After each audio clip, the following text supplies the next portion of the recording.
I, General Maxima Charara, have worked you tirelessly anticipating our most memorable day. This is that day! Tuesday!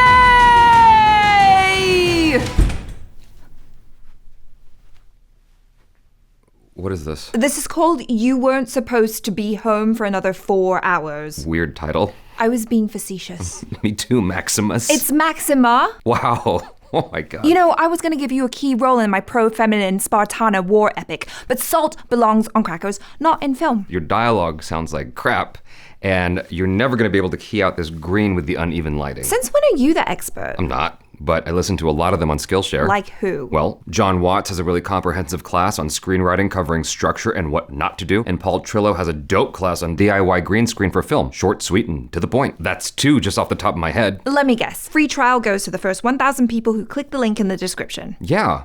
Oh, well, it's amazing how much you know that you just never seem to apply. I'm applying it now, Grumpy Baggins. One thing, I don't think they actually have acting classes on Skillshare. You could have been a contender, Charlie. Now you'll just be a YouTuber. That's what that smell was. What? Ham. I really don't know if we can add anything to this conversation, but I'm gonna try. We're gonna try. We're gonna give it our best. We're looking at Corridor Crews, VFX artists react to bad and great CGI 40. I am not a CGI artist or a VFX artist. I've done like very, very amateur VFX things. Tuesday! Little tricks here and there since I was like 13, 14 years old, just random edit tricks, but nothing complex. Nevertheless, let's have fun watching this together. Here we go. I think this is the first motion capture. Really? It's funny how like none of it panned out. Oh, Species? Is that Species?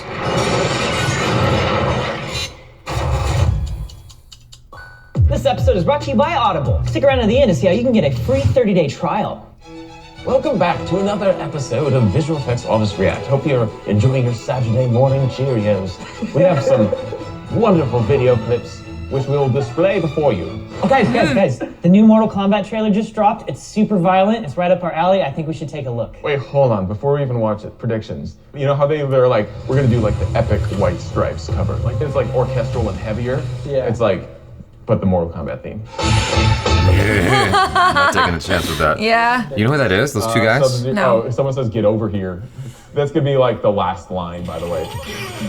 You haven't seen Scorpion for the whole trailer, and we're like, boo, like who's that? And you're like, get over here. Yeah. And then that's the end of the trailer.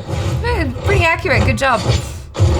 When we got there, it tore through our unit in seconds. You know, I like your Sub-Zero. Their ice effects look great. So far, no Mortal Kombat theme. Yeah, well, some kind of Mortal Kombat theme got us demonetized for a second. You called both of those things. Oh my god. That part where he cuts him and it freezes his blood and then uses that as a knife, it's like so cool. It's not just how it looks, but just like there's some great concepts in that. They do a really good job of getting the translucent, almost like subsurface scattering effect from blood. I don't know if that's tracked in or not. It's hard to say. That could be a 3D model. Probably. It very easily could just be a 3D model that they tracked in. He just kind of grabs the air. He's like, huh. I'm just saying that wizard barfing video that we made like decades ago is like that. It's just, that's like the cooler version of the wizard's barfing. I don't know, I personally prefer the frozen bullets coming out of the gun. You know, the ice coming out of the gun there and like growing almost looks practical. It's so well done. Yeah, like the yellow light shining through it, plus like the cold blue light with like the flashlight on the gun also shining through it. It really sells that it's ice, being transparent like that. Yeah. I can tell they have a really good action design team. All the visual effects are like so much cooler because of that. For sure. It definitely seems that from the get-go, they are planning for the effects to complement the choreography. Let's look at that. That's smart. Fire. Like, this fire looks pretty decent. Getting the color for fire right is hard to do. It's still not quite there. Like when he throws his hand down, like that. I didn't even think about that. Look at behind him at the fire over his shoulder. The fire does look really, really good. Totally right. The fire in the background is how blown out it should be. Like, look at how blown out the fire is in this dragon shot. It's got a nice hot core to it where the most fire is. And then I didn't think about that. I didn't even consider that. More of that saturation of color back. It's just a really well-crafted shot to make that feel real. Overall, I'm hopeful for this movie. Seriously, it sounds like he's cautiously optimistic. On day 1, there were 2 people, and then 4, and then 16. Contagion. So I haven't seen Contagion. When I watched it in the theaters, I was like, this is gonna be cool. It's gonna be like a zombie movie. And there's like, no, this is just kind of sad. Yes. Realistic 2020. take on what a pandemic would actually do if it was legitimately like killing everyone. Oh, the music, the soundtrack was This so is good. the real It's not horror the very film. end of the movie, but it takes place before the movie starts. This is kind of like revealing how the pandemic started following this bat. And so that's what they're proposing, is that it was a combination of the bat and a pig crossing over their own viruses that eventually passes over to humans, and that is what caused the deadly virus in this movie. But if we go back and look at those bats, hey, guess what? Not a single one of those bats were real. What? I didn't even cross think my about mind. I didn't know That that. didn't cross my mind either. That. And it's the real footage plate of the bananas behind it, and they manipulated the bananas to move with the bat, but it's just really well done. The animation's really well done. I was convinced that was didn't even real. know. Because they realized bats never move smoothly. It's always just like, Oh, yeah, they did all of the animation in Maya, and guess what render engine they used to render this bat? I don't know. Tell me. Mental Ray? That's it. It's Mental Ray. I don't know Mental Ray. Dude, Mental Ray is my jam. Mental Ray is what I grew up on. It became famous after the first Spider-Man film, because they used it on that. The studio that did this bat, the previous bat they did was for Tropic Thunder right before James Cameron ate the bat. Really? They had some batting practice, is what you're trying to say. Nice. Outside the fact that the bat is animated really, really well and modeled really well, fur and all that kind of stuff. Yeah, the way you they don't even directed the shots, notice. it's lit like an actual shot of somebody sitting there trying to get a bat to fly into a The bat. real bats look less real to me. Yeah, I know. See the bat! Come on, bring the bat out! And they're like, oh, but there's no lights. He didn't light the scene. He's like, I don't care. Like, Steven Soderbergh's clearly going like, just make it look real. What's the biggest bat? Oh, dude, I will tell you what is the biggest bat. A flying fox there in Australia. They're like 3 feet wide. This is so literally- random. Wow. What? That looks like a dude in a costume. Species. Oh my god, I got a fun story for you guys after this. So I pulled up this clip. Remind me. There's Okay. some weird stuff in here. Yeah. All right, so they're definitely doing a little face warp here, a little Andrew Kramer demon face effect. Hey, what's up? Andrew Kramer here.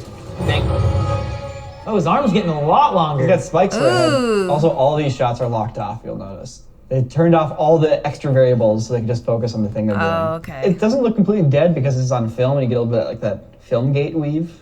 Have you guys talked much about like motion tracking film like that? No. When you're trying to motion track film, even if your camera is on a tripod, there's still movement because each frame of that film as it's flying through the gate, there's just tiny, tiny little inconsistencies with the film basically either going back and forth or of it going up and down. And so it's incredibly difficult, especially if you want an object to just sit there in this nice locked off shot. It's like, no, there's still movement. You have to match that like fine wiggle that happens in the film. I don't know how they dealt with that. I don't think they did. I don't think they did either. I think you just get wiggle.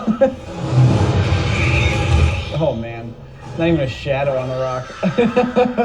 H.R. Geiger actually did all the designs for this. You can see the inspiration from Aliens, which are also designed by H.R. Geiger. So Alien looks a little weird. You know, you're like, That's the It's movie? not realistic looking. Why does it look real there? What's wrong with That's that shot? the- Why does it not look real? Oh my god. Motion. What's the Animations are 90s? on the face. Glossy. The arc of the jump is way off. It looks like it's doing a leap forwards and too then shiny. it doesn't Yeah. move forwards. All right, so motion blur, lighting, all the traditional issues. Okay, but like, how do you think this is animated? You need to do some motion capture. Motion capture is not even really a thing back in 1995. No, not at all. Actually, it is a thing in 1995, and I think this is the first motion capture. Really? What? So it's not motion capture with a person though. So there's a motion capture puppet they made. That's basically a full like recreation of the alien with tiny like sensors in all the joints, but they had rigged up to a 3D model of the creature. So you could basically puppet this tiny like little robot doll and get your animation. Isn't that crazy? That's actually really smart. It wasn't like there was animation software for like doing humanoids in an easy way. Like you could do it, but you have to sit there and brute force your way through it. So they just like jumped a whole like 5 to 10 years forward in software technology by setting up a puppet And now it basically recreates what we can do in the computer. It's funny how like none of it panned out. You know, that's the joke here is that like it still looks like janky, like hand animate. Oh, I hate to say janky. Once again, we're talking about this movie like 25 years in the future. I will also say, I bet you that shot, for as janky as it looks, the motion would be way jankier if it wasn't that puppet system. I bet you it'd look like Lawnmower Man. Yeah, I think you're right. Now seeing the context behind this alien, I love it, but I feel like the final execution doesn't quite work. Maybe you'd like to meet a friend of mine. Oh wow, going way back. Wow. Ed 209. Whoa! I watched RoboCop for the first time this weekend. I really enjoyed it. Now it's time to... It's one of the most violent movies ever made. The motion blur. Yeah, you know, for how janky it is, like, it's so cool. I have a RoboCop story, by the He's got way. feet, and he's still... Oh. Okay. Hey, You were good there for for you. it. That's it. Like that's the point of this movie. It's like everyone thinks it's like a badass action film, but it's like it's a super. comedy. It's super weird. Although I will say, their track mats are excellent. Like the opening shot when he walks into the room, like it actually looks like it's part of the scene.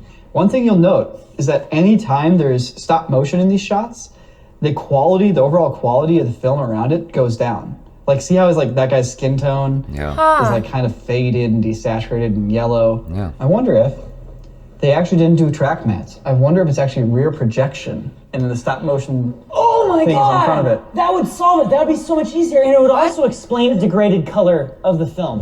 We have one of the all-star teams of special effects. Oh, it is rear projected. Hey, we called it. That's super cool. That's a good catch. I would have never guessed that. No. That's sweet. They're literally projecting the image and then recording that with another camera and hoping it looks good. It's like the equivalent of ripping a movie by going to the theater and recording it. Exactly that. That's exactly that. There's some great touches to how they're doing these shots though. Like the first shot when it walks out is dark and the lights turn on. Like what a cool way to have the lighting interact and really make it feel real. Oh gosh, I don't know if I want to see this part. Are At they what gonna point in show? the movie does he start shooting all the dicks? Actually, he does shoot the guy's dick off for real. That's what I was gonna talk I thought about. when he shoots them all, that's in the movie. No, that scene is a remade scene. There's this I don't wanna group see of it. filmmakers called Fatal Farm. It was a lot more dick than I would have liked to have seen in a day. So the reason I'm crying is because we just watched a scene that we can't show on the YouTube channel. But You can watch it on corridordigital.com. It's not safe for any work. It's 18 plus and very relevant to RoboCop. yeah. This is the future of American justice. Oh, the new RoboCop. Oh, okay. So old RoboCop. I don't think I saw this one. Let's just take a look I saw at the new what Total RoboCop Recall, looks but I like didn't see here. this one. This I is the saw one this that just one. basically lost all the irony of the original. They're like, let's Oh, improve. edgy RoboCop. Dude, this is angsty teenager RoboCop. Physics. Physics don't matter, then why should we care about anything? It's hard to pinpoint, these scenes don't really make me feel anything. It's hard to put my finger on, but I feel like it's because the impacts are still too small and too puffy. Like the explosions, how big those impacts should be. A great reference is the Pearl Harbor scene from Michael Bay's Pearl Harbor. Look at those squibs. Look at the thickness of the smoke. Look at how defined they are. Right. Look at how fast they're moving. And you compare that to little spark hits in the RoboCop, the CG RoboCop. It's just when the spark hit is as big as two of my hands going like this. Pearl Harbor is a lot of It's also one of those special things of, effects you versus set up the visual scene effects. Yeah. You want the scene where 3 mechs are fighting RoboCop and everyone's got full auto guns and we're blasting everything. What it would look like is people would shoot their guns for 10 seconds and then there would just be this thick cloud of smoke, so it's gonna be really foggy for the rest of the scene. The scene kind of forces them into a corner where they can't get realistic with the hit effects. But you kind of need to embrace that and let that be your scene. Let it become thick and full of smoke. Another thing they could have done. Yeah, I agree with not that. have the robots shoot fully automatic guns and have instead treat them like they're cannons. So every shot is just God's fist punching the wall, punching at RoboCop. Yeah. So you can anticipate each one, and it's if one of those hits you, you're dead. Versus oh, just keep running. Woo, they're tickling me. It's each one's just Right. taking 1 off of his health bar. Wow. One, ah! He definitely had that. My story about Species. I may have vaguely talked about this before. I think you are aware of this. I think I might be. But so my sister's godfather is the actor who played Ken in Street Fighter the movie, starring Raul Julia, Wes Studi, and Jean-Claude Van Damme. He was married to Natasha Henstridge. After they divorced, he was still friends with her, and I had interest in meeting her. And so he's like, okay, well. And so he brought me and my dad, and I think my brother along to her house, which was fucking huge. She had that species money, man. She had a huge house. You know, you think of what a wealthy person lives in, and like that was it. It was like, it was really, really She had a nice grand. house. Yes. Yeah. And so I went in and like, everything was fancy, like between the couch, the whatever, the paintings, like I didn't even explore the entire house, it was so big. I went to the bathroom, I came out and I noticed, after you seeing all this like very bougie stuff, there was this toy on the couch of like, I forget what it's called, but it's where you turn it, it says red, and you turn it this way, one, and you turn it this way. It's like a brain fart toy that you pick up at Target in the toy aisle. Okay. You know, the audience knows what I'm talking about, even if you don't. So like, it's just a toy to test your brain, like your skills, and it moves faster and faster until you screw up and it goes, and it's this annoying sound, and it's very addicting, and you want to keep playing it. Is it the Bop It game? It's like Bop It. It's in the same family as Bop It. It was just so weird that you see all this bougie shit and then this like $10 toy on the couch. And I'm like, why do you have it? Why do you have this toy? And she was like, oh, because it's fun. Like, what? This is so weird. Natasha Henstridge is into this toy. It's just like, it was the weirdest thing. Then the night, that was like what I remember from that evening. I don't even remember how long we were there, but like my memory was this stupid toy on this couch that was worth more than the house I was living in at the time. So there was that. The RoboCop thing. Yeah, what's that one? You were there for that. Was I? We had done the Hobbs and Shaw influencer event. Yes. Where we drove around in a McLaren. No, we rode in the McLaren, but we what did you drive? I drove a Porsche, and you drove a Lamborghini. I drove the Lamborghini, but we rode around in the Dodge Charger and the McLaren F1. One of the influencers there was apparently the annoying orange guy, if I'm not mistaken. Correct. And he was part of he was one of the main people who made that RoboCop video. And he starts talking about this stuff that he's made, and I'm like, what are you talking about? He's like, you never saw the RoboCop thing that we made? I'm like, no. He's like, let me show it to you. And he starts showing it to us, and both Achara and I are like, this is nauseating. Oh, yeah. This is really gross. And he's like laughing, and I'm like, you know, like, I'm just not into it. And just like Ren, I'm like, that's a lot of penises. And I'm just like, not into this video.